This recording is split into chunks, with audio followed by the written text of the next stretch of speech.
There aren't many games that come close to the beautiful water physics of Wave Race 64, but it's nice to see Nintendo is bringing this to the NSO, and it's an absolute classic. Wave Race 64 is jetting by your nearest NSO service, and we get to compare it to the N64 version, and there are some discrepancies that are pretty unfortunate, and I just have a problem with the whole NSO service because I keep mentioning these problems in other videos, and they keep cropping up, so nothing's being fixed, but let's get into what I mean. Just like most of the other NSO games, the graphics of Wave Race 64 are going to be reminiscent of the other NSO games because they're going to be having a smooth and upscaled look to them. Levels are primarily in 3D, so you'll really notice how beautiful the smoothing filter looks to bring up a lot of these 3D elements. While you won't see too many 2D textures as in comparison to, like, let's say Drake Lake, where you see some of the bushes in the water, it does look pretty nice. And the thing is, the game is a pretty quick motion, so there are going to be some things you won't notice as much, but even then I think the presentation of the game looks phenomenal, and it's definitely one of the better looking NSO games because of the use of more 3D instead of 2D elements. The smoothing also looks phenomenal on the waves. If there's one thing that Wave Race does right, it's the physics of the waves, and it just makes that look a lot more believable, and it just looks incredible. I've always thought that Wave Race 64 has probably some of the best water physics in gaming,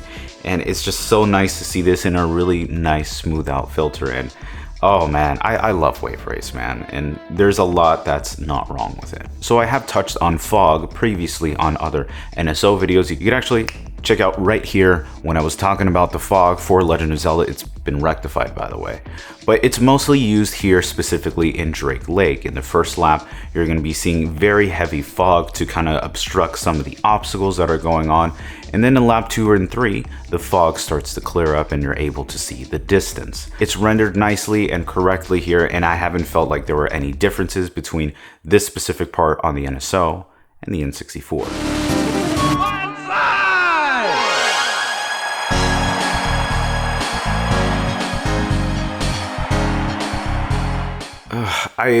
Going into the gameplay, this is the problem I hate mentioning the most, and hello lag, it's great to see you again. Lag is inherent on all the NSO games. You're going to feel on some games more than others due to the quick response times and how you're reacting to this. Since Wave Race is a racing game, every movement counts, and the fact that you have to calculate lag in that just makes it significantly worse. The jet boost at the beginning of each level does a great example of proving how horrible the lag is. On the N64 version, you can time this very, very easily on your controller. How the timing works, you have to press A on each light, which is to be expected. If you do the exact same thing on the NSO, you're never going to get that boost, and I've been able to do this very easily on the Nintendo 64 version, but on the NSO, I've had significant problems with that. The only way for me to remedy this is to kind of count offbeat, then press the button, maybe slightly before or after the light, and then I was able to do it. But then at that point, you're just calculating for a wrong beat, so it just really doesn't make any sense. And this is why I don't like lag in these kind of games. And I brought this up time and time again, and it's still in the NSO, so that gives you credence to how much Nintendo cares about the service, so I'll let you decide for that. And here we go, controller remapping again. I hate mentioning this, but it's still prevalent here. Well, you can't remap the buttons in the NSO. I know you can do it in the menu, but either way, you're going to be encountering one specific problem. The B button is going to be your brake, and the A button is going to be your acceleration. Considering that your thumb has to be diagonal in a different position makes it significantly worse, and it does cramp your hand. And not only that, since you are pressing B to be able to get higher jumps on some of the waves, and you might be using that more, it just really sucks that you're going to be having a cramp to use this specific movement when it just feels completely comfortable and natural on the Nintendo 64 controller. So it's these reasons why I just don't like that button remapping is not included. Not everyone will be having a great time, and if anything, if you're going to be having your thumb diagonally in this position instead of this one, well, you get what I mean. Let's move into the expansion cards. Wave Race 64 was a launch title for the Nintendo 64 and also advertised the memory card, allowing to download high scores to your memory card and bring them over to a friend's house. If anything, you could bring your Switch to your friend's house, so kind of nullifies that. But it is something to note. Maybe there are people who do use the memory card feature, and if you do, let me know. I would love to see how you use this in 2022. But it's a natural feature that has to be removed solely due because of the passing of time. But one feature that is a bit unfortunate is the Rumble Pack. Nintendo released 2 updates on the Nintendo 64 of 2 legendary titles, Super Mario 64 Shindo Edition and Wave Race 64 Shindo Edition.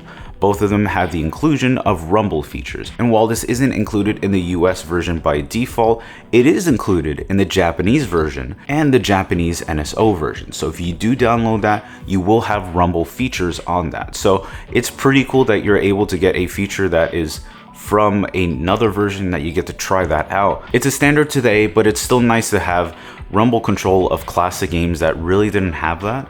So I'm appreciative of that. And while those are the features of the NSO, I'm just really tired of mentioning lag.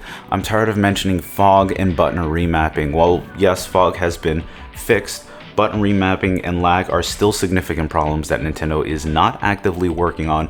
And I'm just really tired of this kind of mediocrity, that we have these significant problems, they're not being fixed, and I just really hope that Nintendo can one day fix this. But at the end of the day, we're just hoping for them to do the bare minimum in that. So it just really sucks to see this problem come up time and time again. And as more games are getting added, we're gonna still see those problems if they haven't been rectified. So you'll be sure to hear me say that over and over again. But what do you guys think of the NSO version of Wave Race 64? Does it meet your every wave and desire? Or does the N64 version with those beautiful sharp pixels and lag-free controls make it that much more of a viable experience? Let me know in the comments below so we can have a great discussion. Thank you guys so much for watching this video. I want to thank all of the Patreons for supporting the channel, as well as the YouTube channel memberships, including TellsRob, Power Matt, and David Davenport. Thank you guys.